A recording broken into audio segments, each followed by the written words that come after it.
जब गौतम बुद्ध सोते थे वो पूरी रात एक ही अवस्था में रहते थे। बुद्ध कभी इस बाजू से उस बाजू भी नहीं होते थे। वे रात को जिस अवस्था में सोते थे वैसे ही सुबह तक होते थे। गौतम बुद्ध का भिक्षु जिनका नाम था आनंद, उसे ये बात बहुत परेशान करती थी। हर रात वो देखता था कि बुद्ध अस्थिर ही रहते थे। उसे बहुत सारे प्रश्न होते थे। कितनी बार आनंद नींद में से जगते और बुद्ध को देखते थे। बुद्ध हर बार उसी अवस्था में आनंद को दिखते थे। एक रात भिक्षु आनंद अपनी जिज्ञासा रोक नहीं पाया और बुद्ध के पास चला गया। उन्होंने बुद्ध को नींद से उठाकर कहा, मुझे क्षमा करें, मैं जानता हूँ कि आपसे प्रश्न करने के लिए यह समय ठीक नहीं है, क्योंकि आपको पूरे दिन चलना पड़ता है और लोगों को दम का ज्ञान देते हो।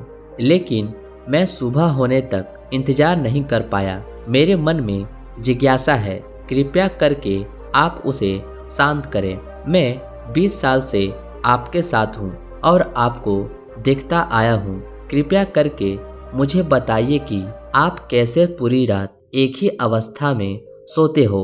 आप जिस अवस्था में सोते हैं सुबह तक वैसे ही रहते हैं। क्या आप सच में सोते हैं या आप सोते ही नहीं हो? गौतम बुद्ध ने आनंद की तरफ देख के थोड़ा मुस्कुराए और कहा, मैंने मेरे लिए सही अवस्था ढूंढ ली है। अब सोते समय मुझे हिलने की जरूरत नहीं।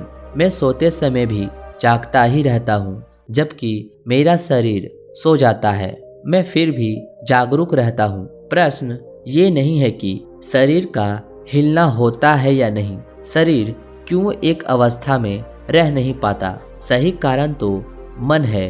मन ही है जो कि शांत और अस्थिर रह नहीं पाता। इसलिए हम सोते समय भी शरीर को हिलाते रहते हैं। लेकिन मैं ये सब चीज़ों से परे आ चुका हूँ। मेरे पास मन होता ही नहीं है। जब मैं सोने जाता हूँ शरीर बस मृत शरीर की भांति हो जाता है, मन बचता ही नहीं। आनंद, क्या तुमने मृत शरीर को अपनी अवस्था बदलते हुए देखा है?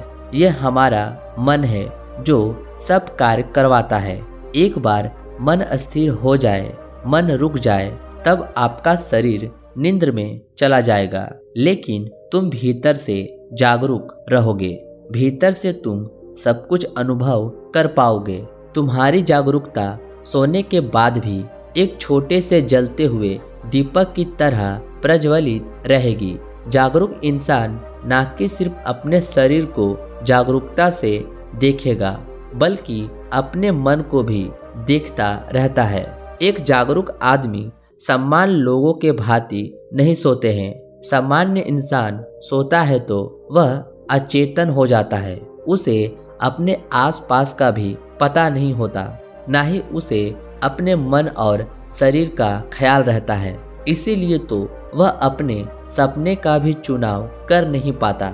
लेकिन जब एक बुद्ध व्यक्ति सोता है वह फिर भी जागरूक होता है। वे जैसे सुबह आँख खोले में रहते हैं वैसे ही सोते समय होते हैं। इसीलिए ऐसा कहा जाता है कि बुद्ध व्यक्ति कभी सोते नहीं।